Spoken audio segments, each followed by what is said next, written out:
Rusia domina ya la totalidad de Avdiivka y ahora trata de avanzar hacia el oeste de la que era una de las grandes fortalezas de Ucrania en el Donbass. El ejército ucraniano está ahora construyendo una nueva línea de trincheras para tratar de frenar ese avance. En los pueblos y localidades cercanas a Avdiivka se escucha constantemente el sonido de los bombardeos. Eso sucede en el este. En el sur también hay movimientos. Rusia ha pasado al ataque para tratar de recuperar el terreno que Ucrania había reconquistado en la contraofensiva del verano. El ejército ucraniano no solo tiene un problema de falta de personal, sino que cada vez tiene menos munición y menos armas. La ayuda en Estados Unidos está siendo bloqueada, siendo esta esencial para el esfuerzo de guerra ucraniano, ya que Washington provee de sistemas tan importantes como artillería, munición, vehículos blindados, sistemas antiaéreos y su propia munición. El problema es que por motivos electorales no queda claro si en este 2024 se aprobará un importante paquete de ayuda a Ucrania. Más allá de eso, está la cuestión de que Washington tiene también la necesidad de prestar apoyo a Israel, con el consiguiente peligro de que la guerra escale regionalmente en Oriente Medio. La Unión Europea no puede mantener por sí sola el apoyo a Ucrania. Aunque haya aprobado en febrero de 2024 un paquete de 50.000 millones de euros, esta ayuda es insuficiente.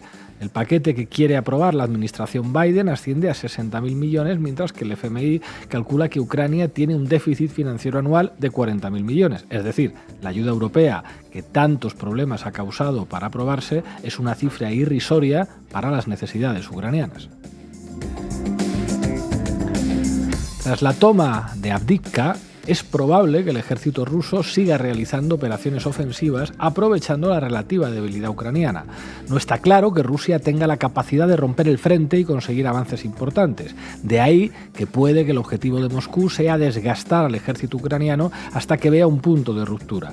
En cualquier caso, varios reportes informan de que Rusia está acumulando una gran masa de soldados, vehículos blindados y artillería en el frente del río Oskil, con el objetivo de atacar Kupiansk.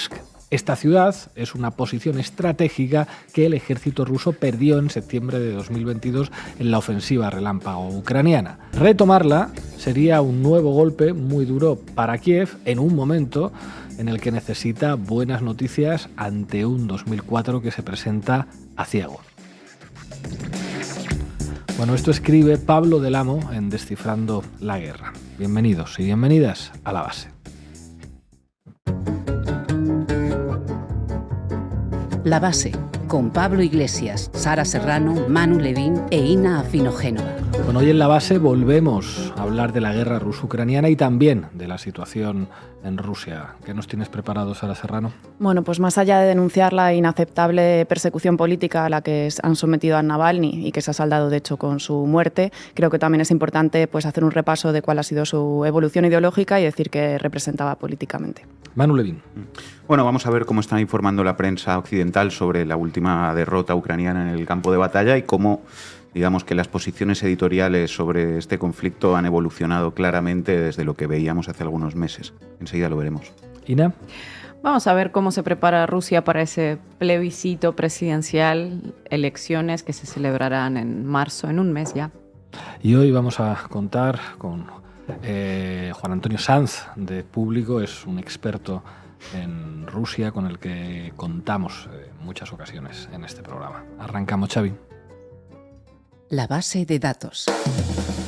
Informa Sara Serrano.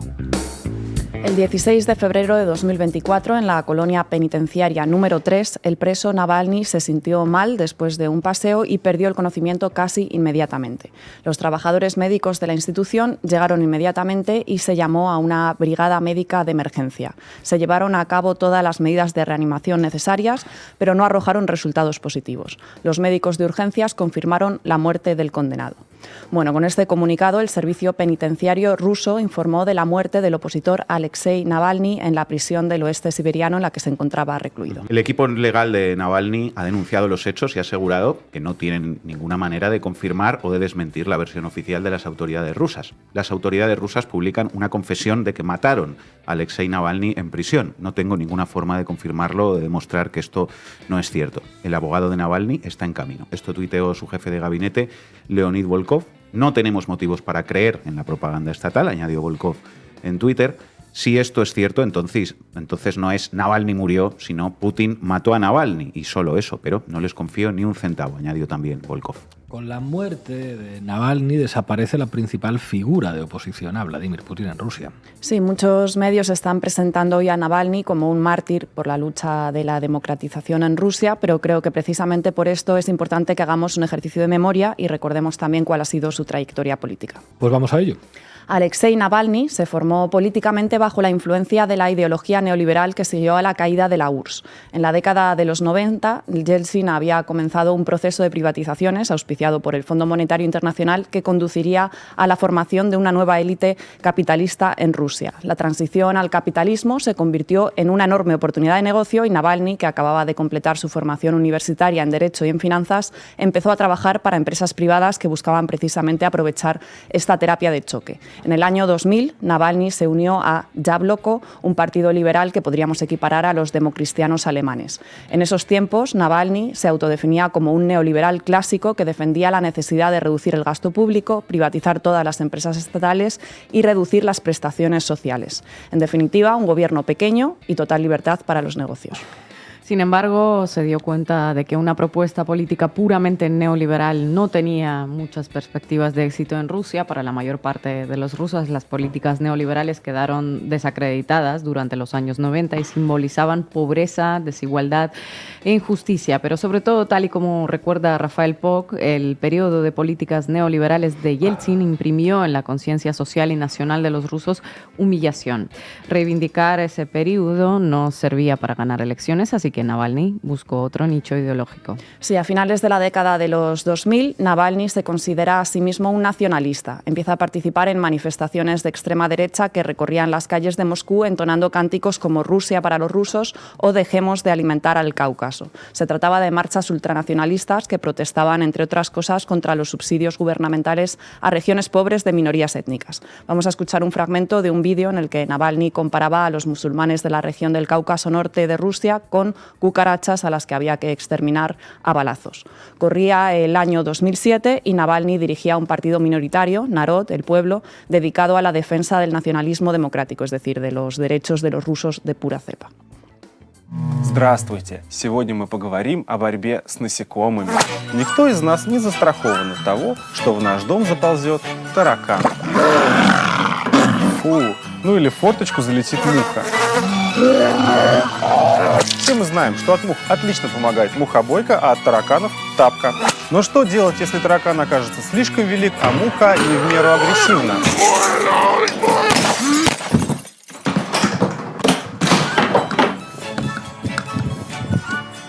Ну а в этом случае я рекомендую пистолет. Tremendo. Hoy hablaremos sobre el control de insectos. Ninguno de nosotros estamos a salvo de que una cucaracha entre en nuestras casas. El matamoscas funciona bien. Pero ¿qué hacemos si el insecto es demasiado grande? En estos casos yo recomiendo usar una pistola. Navalny decía esto mientras se veían imágenes de migrantes musulmanes en pantalla. Y este no es el único ejemplo. En otra ocasión, Navalny publicó otro vídeo en el que aparecía vestido de dentista y comparaba a los trabajadores migrantes en Rusia con dientes podridos que era necesario extirpar. Es decir, que hasta ahora tenemos a un político que aúna la ideología neoliberal con ciertos elementos de nacionalismo étnico ruso. Sí, pero Navalny no se quedó ahí. En el año 2010 crea un sitio web, Rospil, desde donde se dedica a denunciar la corrupción gubernamental. Su estrategia consistía en comprar pequeñas cantidades de acciones de grandes empresas estatales para así poder tener acceso a sus documentos internos. De este modo, aunque algunos también sospechan que recibía informaciones de empresas rivales, así pudo publicar investigaciones periodísticas que le erigieron como el gran luchador contra la corrupción del país. A partir de entonces, Navalny se ganó la simpatía de las clases medias rusas, que veían en la corrupción la principal causa de la ineficiencia del Estado ruso, pero también de grandes empresarios para los que la corrupción estatal era un obstáculo a la hora de acumular más beneficios. El blog de Navalny acumuló más y más seguidores y empezó a recibir también cada vez más donaciones. Pero su popularidad aumentó también gracias a su papel en el ciclo de movilizaciones que se produjeron entre 2011 y 2013 en protesta contra la falsificación de las elecciones parlamentarias y el retorno de Putin. En el marco de estas protestas, el colaborador más cercano de Navalny, Leonid Volkov, dijo que era necesario convencer a la élite rusa de que una victoria de la oposición sería mejor para ellos que un gobierno corrupto con Putin. Así es, y para ello era necesario expulsar de la oposición a los sectores ubicados ideológicamente más a la izquierda. De hecho, también hay que recordar que cuando los líderes de la izquierda fueron encarcelados como consecuencia de su participación en las protestas, Navalny, que más adelante se erigiría como defensor de todos los presos políticos, pues no intercedió en su nombre. Pero Navalny sí que aprendió algo de ese ciclo de movilizaciones, que lo que realmente genera movilización no es el populismo nacionalista, sino apelar a derechos sociales. A partir de entonces introdujo en su discurso demandas como el aumento de los salarios o las pensiones. También moduló su discurso sobre la corrupción, pasando de hablar de la ineficiencia del Estado a hablar de desigualdad social. En 2020, Navalny llegó incluso a manifestar su apoyo por Bernie Sanders en las primarias del Partido Demócrata. Y esta estrategia pues funcionó. El número de partidarios de Navalny aumentó considerablemente. Y prueba de ello es que la última película producida por su Fundación Anticorrupción, el documental titulado El Palacio de Putin, historia del mayor soborno, rompió todos los récords de visitas, obteniendo más de 90 millones de visualizaciones en solo una semana. El documental describía el sistema de corrupción ruso centrándose en un palacio que supuestamente tendría Vladimir Putin en la costa del Mar Negro y que está valorado en 1.500 millones de dólares. Estas denuncias le sirvieron también para ganarse la simpatía de la prensa occidental, que empezó a referirse a él como el Julian Assange ruso. Pero bueno, mientras Assange se declaraba anticapitalista y antiimperialista, bueno, Navalny iba a manifestaciones nazis. El mayor problema de Navalny era cómo ganarse la confianza de la mayoría social rusa sin espantar a las élites que le habían granjeado su apoyo. Cómo hacer que las críticas a la desigualdad social no pongan en peligro sus relaciones con el establishment, ¿no? Porque, claro, a medida que se sigue tirando de ese hilo, de esa línea argumental, pues resulta difícil diferenciar a los corruptos del Kremlin de aquellos a quienes Navalny califica de honestos hombres de negocios, pero cuyas fortunas son igual de enormes y se han generado de modo similar. Bueno, aquí es importante puntualizar que las críticas al lujo y la corrupción de la clase dominante rusa no se concretaron en demandas radicales. De hecho, Navalny se manifestó en contra de revertir las privatizaciones de los años 90 o de redistribuir los ingresos en favor de los trabajadores. Bajo estas premisas, la desigualdad en Rusia permanecería intacta. Pero lo que realmente puso en jaque la autoridad del Kremlin fue su estrategia en las elecciones regionales de 2019, en las que promovió la táctica del voto inteligente, que consistía, atención, en instar a la gente a votar a favor del candidato que tuviera las mayores probabilidades de vencer a Rusia Unida, el partido de Putin. El objetivo era utilizar como caballos de Troya los partidos que sí estaban autorizados para concurrir a los comicios. La estrategia tuvo cierto éxito y varios candidatos de la oposición consiguieron abrirse paso en Moscú, San Petersburgo y en otras ciudades de provincia. De este modo, Navalny consiguió compensar su relativa marginación política. En agosto de 2020, Navalny sobrevivió a un envenenamiento con el agente nervioso Novichok, una sustancia utilizada para la producción de armas químicas, mientras se encontraba en un vuelo sobrevolando Siberia. Después de ser trasladado en coma a Alemania en un avión medicalizado para ser tratado y recuperarse, rechazó el exilio y decidió volver a Rusia, donde fue arrestado inmediatamente acusado de incumplir las condiciones de una condena previa. Meses después fue juzgado y condenado a 3 años y medio de prisión, acusado de violar la libertad condicional. En marzo de 2022 fue condenado a 9 años por malversación y fraude en un juicio que la propia Amnistía Internacional calificó de motivado políticamente y de una farsa. Y en agosto de 2023 fue condenado a 19 años de prisión por extremismo. Y la gran pregunta es, ¿por qué Navalny decidió volver a Rusia si estaba claro para todos que estábamos ahí que iba a ser detenido y encarcelado nada más pusiera los pies sobre territorio ruso? Su decisión parecía irracional, pero algunos analistas han sostenido que era fruto de un cálculo político que buscaba actuar de revulsivo de cara a las inminentes elecciones legislativas. Probablemente el objetivo era generar una crisis política, pero no funcionó. Gracias, Sara. A ti. И здесь у меня просто очевидная вещь. Ну, не сдавайтесь. Не надо, нельзя сдаваться. Если это произошло, это означает, что мы необыкновенно сильны в этот момент, раз они решили меня убить. Manu Levin. ¿Qué tal, Pablo? Vamos, Xavi. Titulares al banquillo. El análisis mediático de Manu Levin. Ucrania está perdiendo la guerra contra Rusia y la evolución del discurso mediático en Occidente así lo certifica claramente. Mirar lo que sucede en el campo de batalla con la conquista rusa de la ciudad de Avdiivka en las últimas horas apunta claramente en esa dirección, de una derrota militar de Ucrania, pero mirar lo que dicen los poderes mediáticos europeos y estadounidenses y compararlo con lo que decían hace algún tiempo, ahí está la prueba del algodón, porque, como decimos aquí a menudo, analizar cómo cambian las líneas editoriales de la prensa es tanto o más útil para entender el transcurso de la guerra que analizar cómo cambian las líneas del frente. Así que vamos a identificar hoy esas señales que hay en la prensa. Pues vamos con ello. Explícanos por qué consideras que hay una evolución en el discurso mediático occidental a propósito de Ucrania. Pues lo primero que habría que decir es que el tono inflamado, entusiasta y enfervorizado de los primeros compases de la propaganda occidental sobre esta guerra ha sido sustituido ya claramente por el realismo y por el pesimismo. Ya desde finales del año pasado, antes de la retirada ucraniana de esta ciudad, de Avdiivka, de este fin de semana, afloraban en la prensa europea contenidos en esta nueva línea. Fijaos, El Confidencial, 4 de diciembre, no hay futuro. El momento más temido de la guerra en Ucrania ya ha llegado. Después de una contraofensiva que no ha tenido los avances esperados, el frente se ha estancado, al menos temporalmente. En esta situación crecen los temores a que este punto muerto desmoralice a las tropas ucranianas. El Mundo, 15 de febrero, hace unos días. El pesimismo se extiende entre los aliados de Ucrania tras 2 años de guerra. Y un ejemplo más, revista 5W, pieza también de este jueves pasado, 15 de febrero. Ucrania no quiere que el mundo se olvide de su guerra.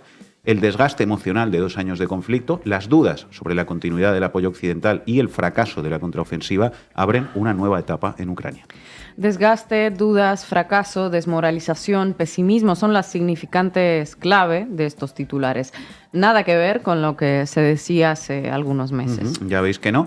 Y esa, digamos, declinación de la idea de una victoria ucraniana en el campo de batalla se ha acrecentado enormemente, claro, a partir de la conquista de la ciudad de Avdiivka por parte del ejército ruso. Titular de hoy de Televisión Española. Las tropas rusas logran el control total de la planta de coque de Avdiivka.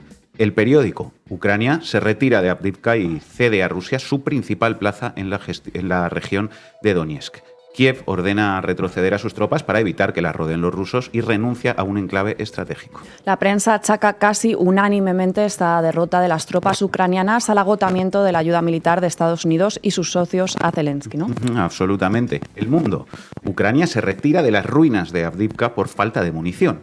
Rusia proclama la conquista de Avdiivka, una ciudad clave para Ucrania, dice Antena 3. Rusia ha anunciado oficialmente la toma de esa estratégica ciudad del este de Ucrania. Miles de soldados han muerto en esta batalla y la moral cae en las filas ucranianas ante la falta de armamento para medirse con el ejército ruso. Y escuchamos cómo ha informado sobre esto Televisión Española.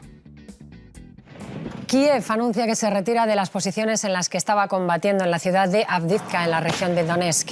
Fuentes del ejército ucraniano informaban esta madrugada que así pretendían evitar un cerco del ejército ruso. La caída de Avdiivka marca el mayor cambio en la línea del frente de más de 1.000 kilómetros de largo desde que las tropas rusas tomaran la cercana ciudad de Bakhmut en mayo del año pasado. La orden de retirada efectivamente no implica que los 2.000 soldados que Ucrania mantiene en el Donbass vayan a salir inmediatamente. Algunas unidades ya se han replegado en los últimos días, pero los que quedan lo tienen muy difícil.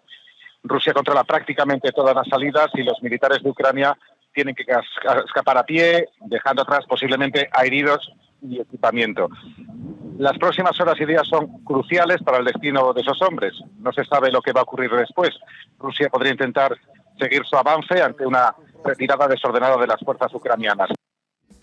Bueno, ya veis que los medios en Europa y en España conceden una gran importancia a esta derrota ucraniana en Avdiivka, incluso con afirmaciones que acabamos de escuchar que hablan un poco de pánico, de una retirada desordenada, etcétera. Ucrania en su peor momento. Rusia avanza y Biden y von der Leyen tienen que liberar 110.000 millones, dice hoy negocios.com.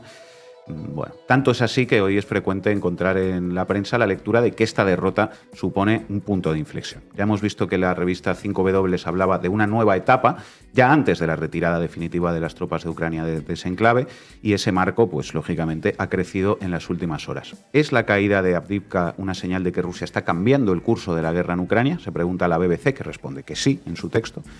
Después de la última gran victoria rusa, ¿ahora qué? el nuevo escenario que se abre en Ucrania, titula El debate, ya veis, nueva etapa, nuevo escenario, cambio en el curso de la guerra.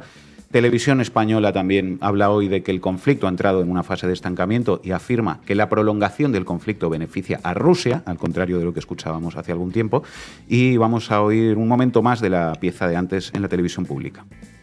¿Esta decisión podría marcar el curso de la guerra, decantar la guerra hacia Rusia? Eso es mucho decir, pero lo que sí puede significar es un cambio muy importante en la configuración de todo el frente del Donbass. Lo que cambia, efectivamente, es la configuración del mapa y lo que se confirma es la tendencia de lo que se lleva viendo en los últimos meses. Es Rusia la que está en la ofensiva, una vez fracasada la contraofensiva ucraniana, y es Ucrania la que está sufriendo enormemente por una falta evidente de hombres, de armas y sobre todo de municiones, en una guerra de desgaste en la que quien pierde es quien menos capacidades tiene, y en este caso las capacidades son en militares y en armas, y eso es lo que le está pasando a Ucrania. Por eso Zelensky está en esa gira europea con visitas, entre ellas la última a Francia, para pedir esa ayuda. Estados Unidos y Europa siguen enviando armas y dinero de forma inminente para prolongar la guerra.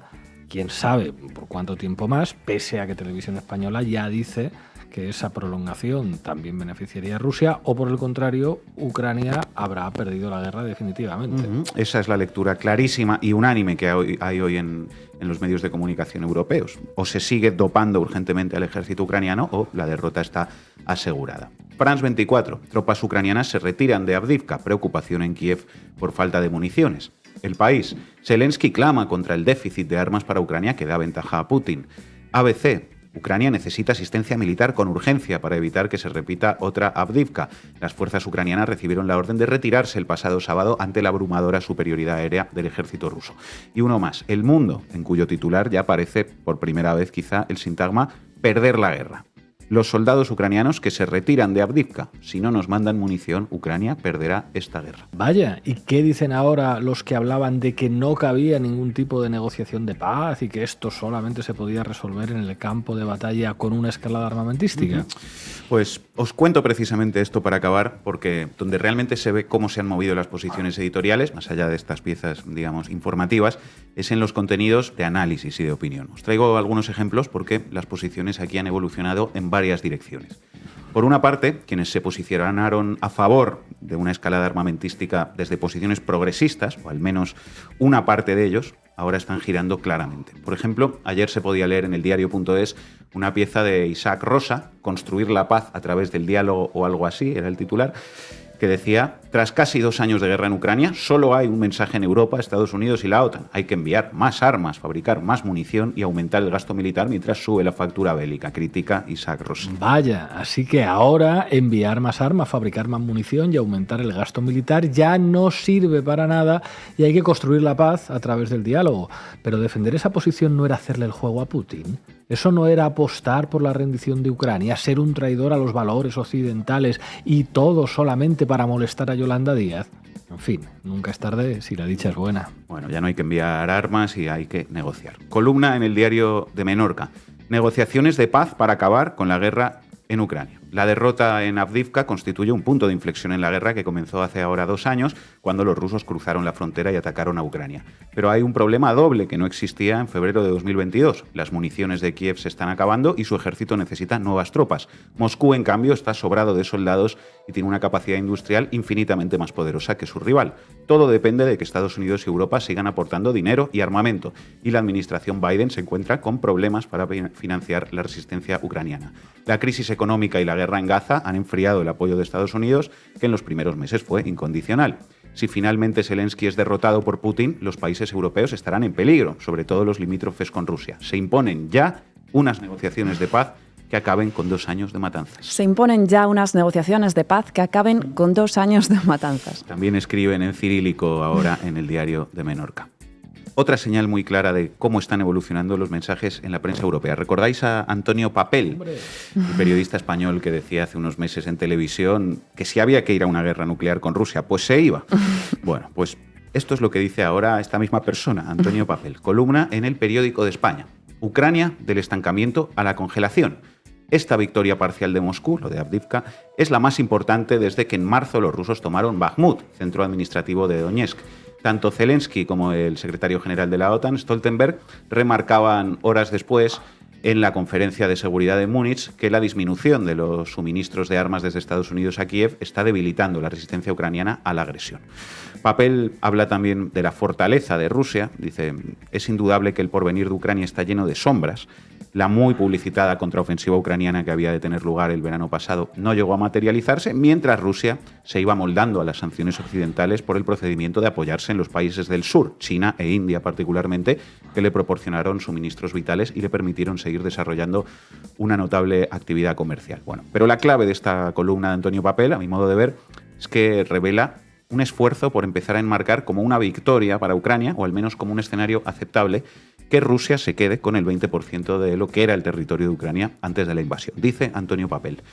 Por una parte, hay que reconocer que, aunque no cabe optimismo alguno con respecto al conflicto, los cálculos iniciales de Moscú no se han cumplido. La gran Rusia, que triplica en población a Ucrania y cuyo PIB es 10 veces superior, pensó seguramente que con su superioridad militar derrotaría a su adversario con la misma rapidez con la que se apoderó en 2014 de Crimea y del Donbass. Pero el coraje ucraniano y la ayuda occidental han hecho posible, atención, que Kiev conserve el 80% del territorio del país, prácticamente lo mismo que controlaba cuando Moscú inició su agresión en febrero de 2022. O sea, que ahora poco menos que hay que celebrar que Ucrania pierda el 20% de su territorio y que se quede con prácticamente lo mismo con lo que contaba hace 2 años, ver para creer. Exactamente, y además eso último de que la situación hoy sobre el terreno a nivel de porciones de territorio que controla cada uno sea prácticamente la misma que inmediatamente después de la invasión, como decía Antonio Papel, pues da la razón, ¿no?, a quienes señalaban la futilidad de la escalada armamentística en Ucrania, más allá de aumentar el número de muertos, la destrucción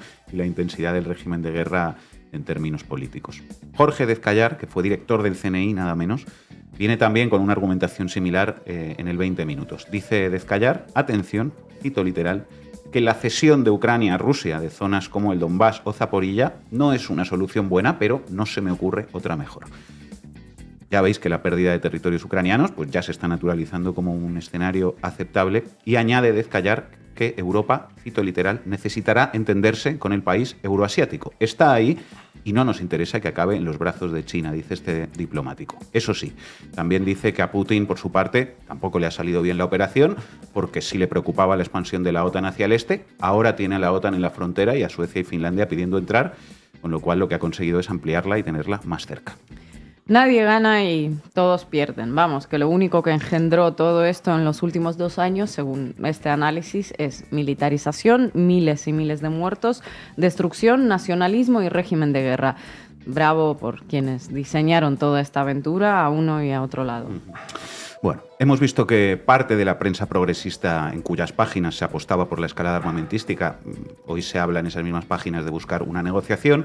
Hemos visto también a figuras del periodismo, digamos, más conservador, como Antonio Papel, pasar de naturalizar la posibilidad de una guerra nuclear a enmarcar como un escenario aceptable la cesión de territorios de Ucrania a Rusia. Y vamos a acabar viendo una tercera posición que está ganando fuerza, podríamos decir, en la prensa más de régimen en España. Ante el agotamiento del sostenimiento militar a Ucrania por parte de los Estados Unidos, hoy El País, por un lado, y La Razón, por otro lado, la prensa bipartidista por excelencia, se ponen en modo más papistas que el Papa, más sotanistas que Biden, y llaman a los países europeos, atención, a aumentar el gasto militar, a rearmarse para salvar a la OTAN, y enmarcan eso como autonomía estratégica europea frente a Estados Unidos. Fijaos, editorial de ayer del País, el editorial. Ucrania ante el segundo año de guerra. La falta de apoyo estadounidense debilita las posibilidades de Kiev ante Rusia. El futuro de Ucrania pende del hilo estadounidense. Dentro de un año, sin el compromiso de Washington, todo puede quedar en manos de Europa. Sin un robusto brazo europeo, la OTAN puede dejar de existir. Para vencer el doble y perverso efecto de un hipotético Trump en la Casa Blanca y Putin en el Kremlin, concluye El País, Europa debe cumplir con el compromiso del 2% del PIB en defensa, para defender, por supuesto, la soberanía de los países miembros y de la vecina Ucrania.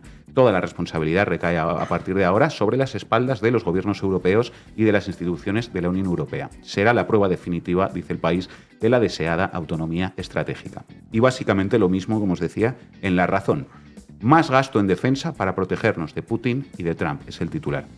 Solo 11 países, dice La Razón, 11 países de la OTAN, gastaron el 2% de su PIB en defensa en 2023. 13 países de la Unión Europea, por el contrario, no lo hicieron, entre ellos Alemania, Francia, Italia y España. Cuanto más puedan demostrar las potencias europeas su compromiso de gastar más en defensa, más posibilidades tendrán de contrarrestar la amenaza rusa y el aislacionismo de Trump. Un mayor gasto repercute en la seguridad de Europa en un momento en el que un país candidato de la Unión Europea se enfrenta a una guerra de agresión contra Rusia que dura ya 2 años. Pero también complacerá al posible próximo inquilino de la Casa Blanca: armar a la OTAN para defendernos de Putin y de las veleidades de Trump. En fin, no está nada claro que una victoria de Trump en noviembre vaya a cambiar sustancialmente la política exterior de los Estados Unidos. Ahora le podremos preguntar sobre esto a Juan Antonio Sanz. Pero en cualquier caso, quizá la autonomía estratégica para Europa con respecto a los Estados Unidos, que todos deseamos, no pasa por redoblar el gasto militar y caminar hacia un rearme europeo que a saber dónde puede conducir al mundo, sino probablemente por todo lo contrario. Tendría que ver con buscar la paz con nuestros vecinos en lugar de tomar el testigo y seguir dejándose arrastrar a la guerra por los intereses geopolíticos de los Estados Unidos, como propone la prensa del bipartidismo. Gracias, Manu. La única batalla que sí estaba ganada era la de la propaganda.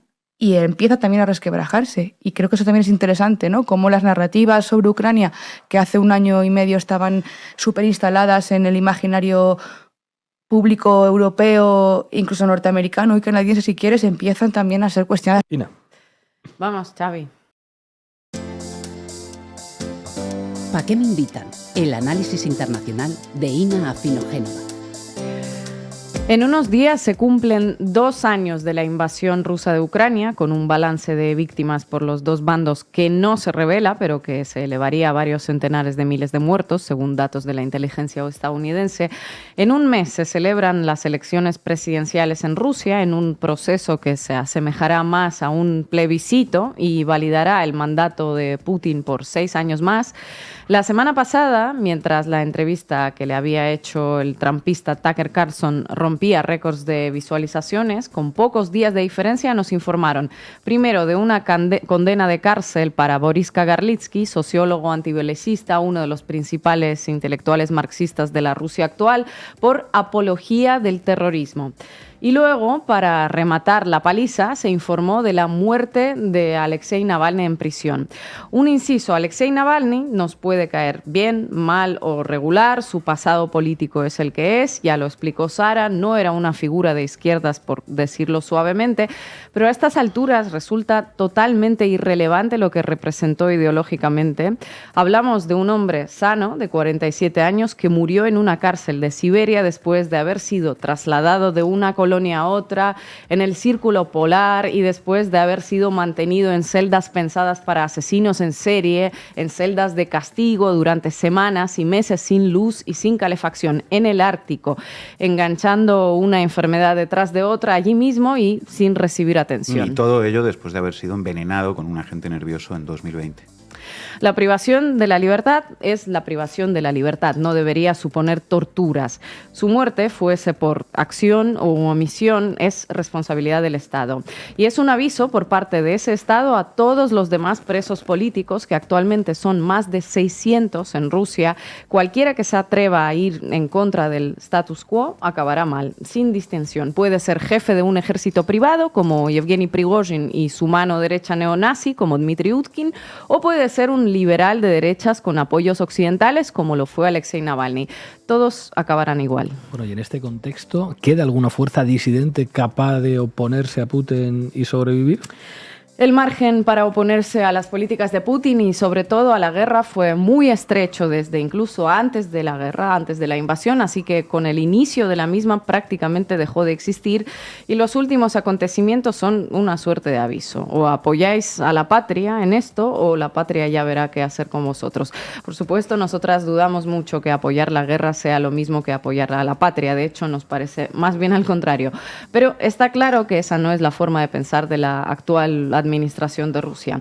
El caso es que en medio de todo este magma, en los últimos meses surgió una forma de resistencia ciudadana legal a la guerra en Ucrania que incluso despertó un cierto interés hasta hacia la campaña electoral, algo que no sucedía desde hacía años. Apareció un opositor bien sistémico de derechas, pero antibelicista, que decidió presentarse a las elecciones con dos promesas principales: parar la guerra y liberar a todos los presos políticos. Se llama Boris Nadezhdin. Sara lo mencionó en uno de los capítulos anteriores de La Base. Sí, se trata de un político de larga trayectoria que formó parte de varios partidos de centro-derecha y que presentó su candidatura con la plataforma Iniciativa Ciudadana. Para poder presentarse, por ley, un candidato tiene que recoger al menos 100.000 firmas de electores por todo el país. Nadezhdin no era muy conocido, a veces aparecía en programas de televisión, pero desde que dijo que pararía la guerra en caso de ganar las elecciones a la presidencia, recibió un apoyo muy fuerte de diversos activistas por todo el país que armaron campañas en su favor por toda Rusia. Han organizado puestos de recogida de firmas en ciudades, pueblos, aldeas, incluso en el extranjero, y para finales de enero todo había tenido un efecto de bola de nieve. Gente que pasaba horas en colas para poner su firma en invierno en Rusia, de día, de noche, a cualquier hora. La recogida de firmas en favor del candidato antiguerra se convirtió en una suerte de manifestación sancionada en contra de la operación militar especial de Rusia en Ucrania.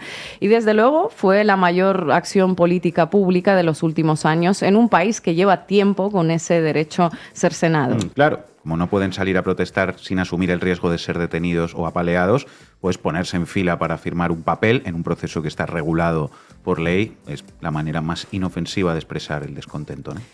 Ya, el caso es que, como era de esperar, cuando Boris Nadezhdin recogió las firmas necesarias y las presentó al Comité Electoral Central, su candidatura fue rechazada.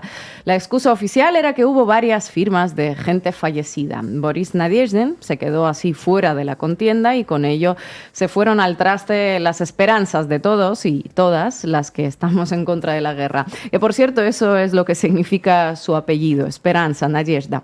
El candidato Vladimir Putin sí presentó todas las firmas en orden, fue registrado por el organismo electoral y podrá disputar la presidencia. Bueno, pues todo reñidísimo, ¿no? A ver quién gana finalmente, porque esto es todo una enorme incógnita. Todo una incógnita. Y hablando en serio, esa recogida de firmas colectiva, los vídeos de las colas que se formaron en todo el país y en las afueras han demostrado que hay bastante potencial político latente en Rusia.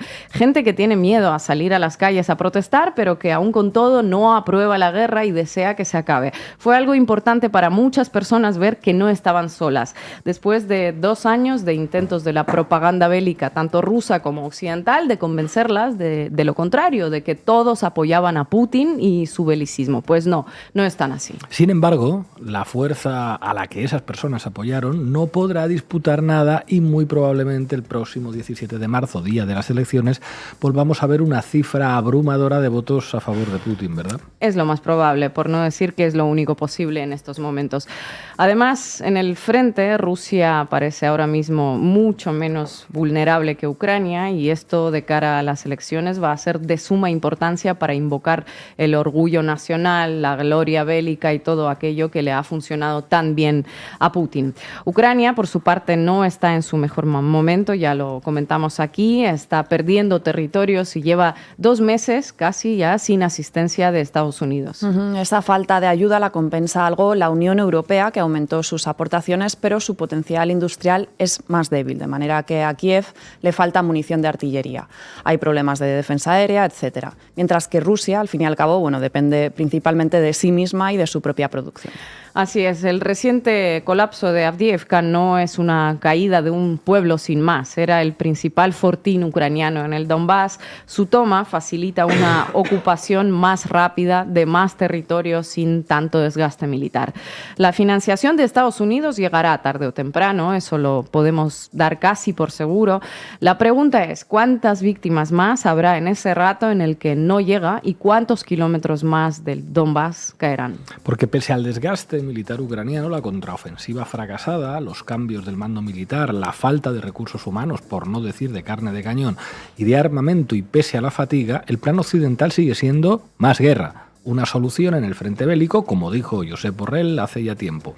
Ni llamamientos a la paz, ni intentos de establecer un diálogo, solo aumento de gasto en defensa, mayor militarización, mayor producción de armamento. Eso sí, como siempre, con muertos ajenos. Eso es igual de invariable que el presidente ruso. Gracias, Ina. Hoy la humanidad ha votado en Naciones Unidas el fin de las guerras. ¿Por qué no nos hacen caso? ¿Porque tienen más aviones? Pues más aviones es la barbarie. Más votos es la democracia, la civilización y la humanidad. Hoy nos acompaña en la base Juan Antonio Sanz. Juan Antonio, muchísimas gracias por atender una vez más al programa. Muchísimas gracias a vosotros. Quería preguntarte, en primer lugar, ¿estamos más cerca del final de la guerra? Yo no lo creo en estos momentos. Digamos que la guerra, tal como se está ahora mismo generando, es favorable a una de las partes, Rusia, y para la otra, para Ucrania, es una carrera contrarreloj para conseguir más apoyo financiero y más apoyo militar. Ya no solo está en juego el salir de la guerra con la victoria y con la recuperación de los territorios que han sido ocupados por Rusia, entre un 18 y un 20%, sino que además Ucrania pretendía pues, tener la suficiente fuerza para aspirar a la OTAN y poder entrar en la Unión Europea. En estos momentos a Rusia desde luego no le interesa eso y por eso le interesa prolongar la guerra, no solamente en el campo de batalla, sino con una serie de altos el fuegos que puedan sucederse y así hasta la firma de un armisticio. Deberíamos fijarnos en algunos otros espacios geopolíticos del mundo, como fue, por ejemplo, la península de Corea, con la que Rusia tiene una especial relación, en el caso de Corea del Norte. Rusia conoce muy bien, porque participó de una manera indirecta en esa guerra de 1950 a 1953 y obtuvo muchos réditos muy importantes. Ahora se trata de crear en Ucrania una zona un buffer, un cortafuegos, que ya lo está logrando poco a poco, de forma que la parte que se anexionó en septiembre del año pasado pues pueda confirmarse de esta forma, en septiembre del año anterior, del 22.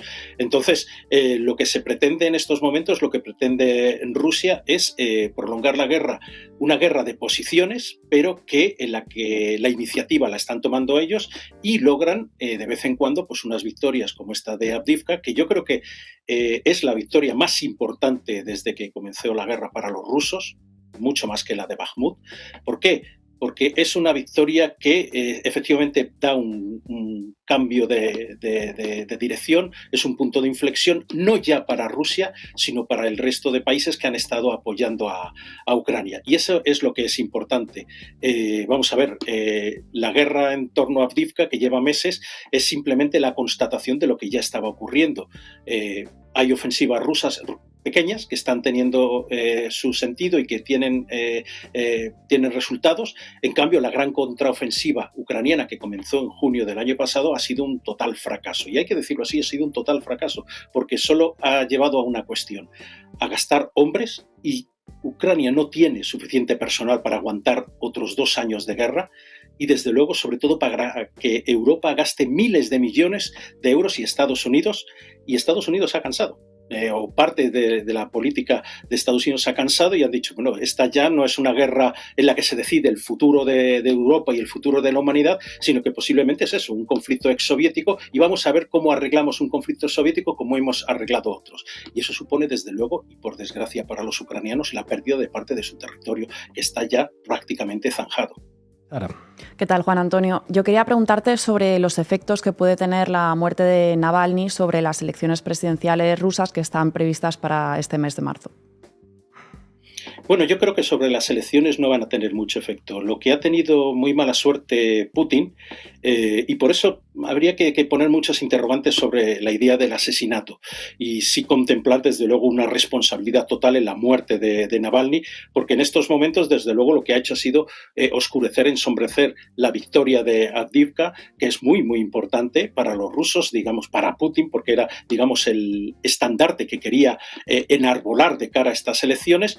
Y desde luego, pues, ¿qué podría hacer? Pues llevar a la abstención de alguna forma o votos nulos. Sí, por supuesto que sí, pero hay mucha parte de la población rusa que ve en estos momentos que la única manera de acabar bien con la guerra, por desgracia, es derrotando a Ucrania y no llegando simplemente a un acuerdo tácito. Entonces, pues en esta situación lo que se pretende por parte de Rusia es lograr ese margen suficiente para mantener en Ucrania una zona quizá desmilitarizada que proteja a esa media luna oriental, y desde luego que es lo que Putin enarbola también, como he dicho, en estas elecciones. La muerte de Navalny lo que ha hecho ha sido oscurecer un poco a nivel interno, sobre todo, y a nivel externo, pues también incluso la victoria en Avdiivka, que no es solo la victoria en Avdiivka, y no es que en Avdiivka la caída de esta ciudad pues abra el camino libre hacia Kramatorsk o, por ejemplo, hacia Kupiansk, que están ya casi, Kupiansk, está en la zona de Kharkov. No, yo no creo que Rusia vaya a alcanzar esas ciudades, a adentrarse tanto, porque supondría muchos miles de hombres perdidos, mucho más dinero, pero se intentará reforzar con una zona de cortafuegos más amplia. Pero sí, lo que estamos viendo es que se están produciendo otros ataques, por ejemplo, en la región de Zaporilla, que ahí hay una pequeña ofensiva rusa, y lo que se va a tratar de ampliar es eso, la zona, digamos, a manera de una presa para impedir el avance ucraniano. ¿Qué tal, Juan Antonio? ¿Cómo estás? Hace unos días Putin fue preguntado en una entrevista en la televisión rusa por la campaña en Estados Unidos y dijo que él preferiría a Biden al frente de la presidencia de Estados Unidos. Te quería preguntar, digamos, ¿a qué achacas esas declaraciones? ¿Qué crees que busca Putin provocar con eso? ¿Qué efecto busca, ¿no? Y si consideras que una probable victoria de Trump en noviembre va a cambiar algo o no de la política exterior de Estados Unidos con respecto a este conflicto, como sí analizan hoy pues voces importantes de la prensa, ¿no? Antes, durante el programa, leíamos el editorial del País, que básicamente dice: va a ganar Trump, Estados Unidos nos va a dejar tirados, nos va a dejar a los europeos solos, digamos, frente a Rusia, hay que aumentar el gasto militar, hay que fortalecer la OTAN. ¿Qué opinas de todo esto? Bueno, Estados Unidos ya está dejando Europa sola con Ucrania. No hay que esperar a que venga Trump. Lo estamos viendo en las votaciones que se celebraron en el Senado, que finalmente sí sacaron adelante una propuesta que ratifica esa ayuda de casi 60.000 millones de dólares para Ucrania, que no todo es para armas, hay que tener eso en cuenta, y es muy muy importante esa diferenciación. Pero desde luego hay una mayoría en el Congreso que a lo mejor ni siquiera se molesta en considerar esta propuesta para votarla, no lo sabemos. En todo caso, lo que dijo Putin de que prefería a Biden, sí que creo que es una provocación casi humorística, porque fue lo mismo que dijo Trump también. Trump dijo que con Putin ya veríamos cómo iban a ser las cosas. Entonces, digamos que en esta situación de medio bromas, medio verdades, en las que los dos países tratan de sondear cuál puede ser la respuesta del oponente, pues se están moviendo estas circunstancias. Tenemos por delante días muy importantes en el Congreso, y que se apruebe esa ayuda no significa que Ucrania vaya a vencer dentro de 3 meses, no. Esa ayuda va a tener que desarrollarse, emplearse, se debería haber empleado ya hace meses y no ha sido así, al igual que la ayuda europea, porque hay que recordar otra cosa, también se han aprobado hasta 2027, se han aprobado cerca de 50.000 millones de euros, pero esos 50.000 millones de euros, creo que son 38.000, no van para la guerra, ni muchísimo menos. Entonces, es una escala progresiva. Ahora lo que necesita Ucrania son no solo las municiones, lo están diciendo, lo han dicho en la reunión que hemos tenido en Múnich de seguridad, de la conferencia de seguridad de Múnich. Se necesitan misiles de largo alcance, simplemente para impedir que los rusos estén avanzando más, no ya para detenerlos y revertir la ola. Que ahora mismo, para que Ucrania venza la guerra, es decir, recuperando su territorio e imposibilitando que Rusia vuelva a hacerlo en el futuro, eso es prácticamente imposible. Y está en manos de los europeos pues darse cuenta de este estancamiento, de este estanque, de este pantano en el que nos hemos metido, precisamente con unas declaraciones grandilocuentes al principio, por parte, por ejemplo, del señor Borrell, de Ursula von der Leyen, que hay que seguir con las armas hasta el final, que esta paz se consigue con la guerra, cuando estamos viendo que lo que se está consiguiendo es que Ucrania salga perdiendo y a posteriores será Europa, porque si va a costar la reconstrucción de Ucrania entre 300.000 millones de euros o 400.000 millones, se han dado muchas cifras, ¿quién las va a poner? ¿Los propios ucranianos vendiendo grano? No, la vamos a poner nosotros y las empresas estadounidenses que vengan a forrarse y demás. O sea, ya digamos que hay mucho nerviosismo entre los mercachifles de Bruselas por la lenta evolución de este conflicto, porque quieren hacer negocios. Y esos negocios, desgraciadamente, pasan por la entrega de esa parte del territorio. Pero claro, a los rusos no les interesa tampoco que Europa se quede tan tranquila reconstruyendo las casas de los ucranianos, que son quienes han perdido más en esta guerra. Lo que le interesa es esa inestabilidad. Y es así, vamos a verlo de esta forma. Esa inestabilidad que pasa precisamente por tener una zona pues intranquila, que si se firma, que si no se firma, y con el tiempo pues seguir reforzándose armamentísticamente, y no hace falta ni mucho menos atacar a los países bálticos, como están diciendo muy exagerados los señores de allá. No va a haber un ataque a lo tipo Pearl Harbor, como ha dicho el ministro de Exteriores, creo que ha sido el lituano. Hombre, no. No, vamos a ser un poquito consecuentes. Eso significaría la entrada de la OTAN en guerra y significaría directamente la guerra nuclear. Y eso no va a pasar. No va a pasar porque los rusos podrán ser muy brutos militarmente a la hora de atacar, pero imbéciles no son, como no lo son en Europa tampoco. Juan Antonio, buenas tardes. Hace un par de semanas se produjeron unos cambios en el mando militar ucraniano importantes. Valery Zaluzhny, una figura que fue pues bastante publicitada aquí, fue removido de su cargo de jefe de Estado Mayor, fue sustituido por Syrskyi. ¿Por qué se hace, en tu opinión, y si va a influir de alguna manera en el transcurso de la guerra? A corto plazo no creo que influya. Desde luego lo que sí que puede pasar es que se unifique de una vez las intenciones bélicas del gobierno ucraniano, representado únicamente por Zelensky, y del ejército. ¿Qué sucede en Rusia? En Rusia había también una dualidad ahí extraña con Yevgeny Prigozhin y sus Wagneritas, sus mercenarios de Wagner, y el ministerio de guerra, o sea, el Ministerio de Defensa. Pues bueno, lo que se hizo fue finalmente eliminar a la cabeza de Wagner, y ahora los Wagner están ejerciendo sus labores pues en África, o también integrados en algunas unidades especiales rusas. Pues ahora mismo lo que está haciendo Zelensky es intentar de alguna manera lograr lo mismo, porque siendo Zaluzhny, pues digamos, un ideólogo militar muy, muy importante, fue él, hay que recordarlo, quien impidió, pese a las órdenes de un dubitativo Zelensky al principio de la guerra, quien impidió que los rusos llegaran a las afueras de Kiev. Y es un militar que, bueno, pues quizá no ha dado esas victorias que se esperaban con la contraofensiva, pero ha tenido mucho detrás con contraposición política. ¿Por qué? Pues porque es una figura que podría, en unas eventuales elecciones, que a lo mejor no están tan lejos como alguno podría pensar, si la guerra no se alarga tanto, pues podría presentarle batalla a Zelensky, y quizá la gente empezaría a sumar 2 más 2 y vería que realmente el héroe de esta guerra podrían ser las personas como Zaluzhny, no desde luego Zelensky con sus idas y venidas por todo el teatro internacional. Es muy importante saber esto. ¿Por qué se produce esta reacción? Pues es una manera de decirle a Europa, oye, sí, no estamos yendo muy bien, necesitamos muchas más armas, y para que veáis, nos cargamos la cúpula militar y vamos a avanzar en otra dirección en la que esperamos que nos aconsejéis a la vez que nos dais F-16 o nos dais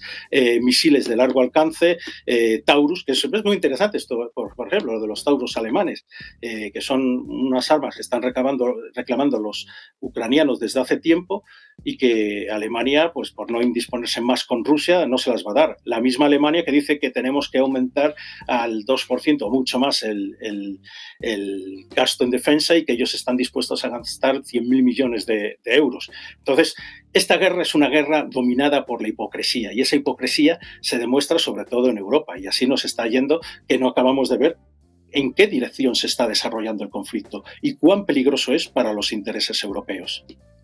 Juan Antonio Sanz, muchísimas gracias por atender una vez más a La Base. Muchísimas gracias. Llegamos al final, vamos a terminar con un temazo de Gotham Project. Queremos paz. Hasta mañana.